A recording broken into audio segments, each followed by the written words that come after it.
साईंच्या नगरी शिर्डीमध्ये आंतरराष्ट्रीय सहकार परिषदेचं आयोजन करण्यात आलेलं आहे आणि या परिषदेचं नेमकं ध्येय धोरण काय आहे आपण जाणून घेणार आहोत। आपल्यासोबत आहेत महाराष्ट्र राज्य पतसंस्था फेडरेशनचे अध्यक्ष काकासाहेब कोयटे।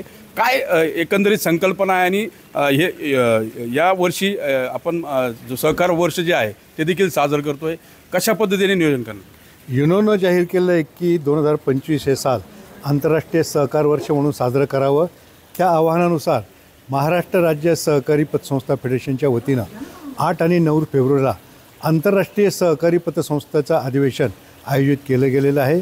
याला 8 देशांचे आणि 6 राज्यांचे प्रतिनिधी उपस्थित राहणार आहेत आणि सरकारकडे आमची मागणी असणार आहे की सहकारी पतसंस्था चळवळीला प्रोत्साहन मिळालं पाहिजे, सरकारचा आणि सहकार खात्याचा आम्हाला सपोर्ट मिळाला पाहिजे।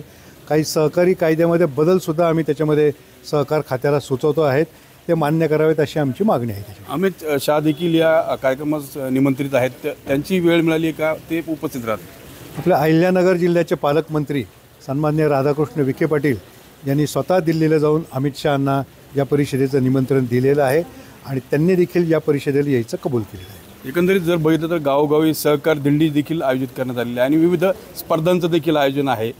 कशा पद्धतीने बघता, कारण ग्रामीण भागात पतसंस्थांचं जे जाळं आहे त्यातून एक अर्थकारणाला चालना मिळते, तर देशाच्या अर्थकारणाला देखील चालना मिळाली म्हणून या सहकार दिंड्या देखील गावोगावी आयोजित केल्या। आमचा उद्देशच याच्या पाठीमागं आहे, सहकारी पतसंस्था चळवळ ही खरं तर महाराष्ट्राच्या ग्रामीण भागाची अर्थवाहिनी आहे।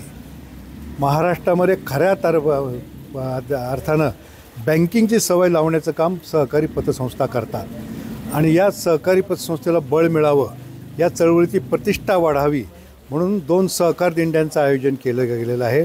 एक सहकार दिंडी नागपूरहून निघणार आहे स्वर्गीय वैकुंठभाई मेहतांच्या नावाने, दुसरी 30 तारखेला मुंबईहून स्वर्गीय धनंजयराव गाडगिळांच्या नावाने निघणार आहे आणि या दोन्ही दिंड्यांचा संगम प्रवरानगरला स्वर्गीय विठ्ठलराव विखे पाटलांच्या समाधी स्थळासमोर होणार आहे।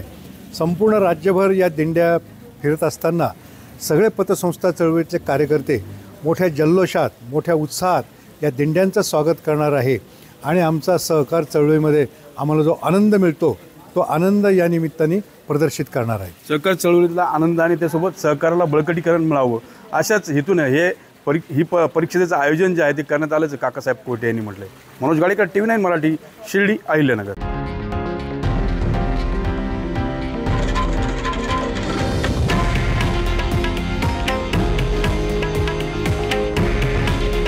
हे आहे देशातील नंबर 1 न्यूज नेटवर्क आणि आपण पाहत आहात TV9 मराठी। काळजी तुमची, हित महाराष्ट्राचं।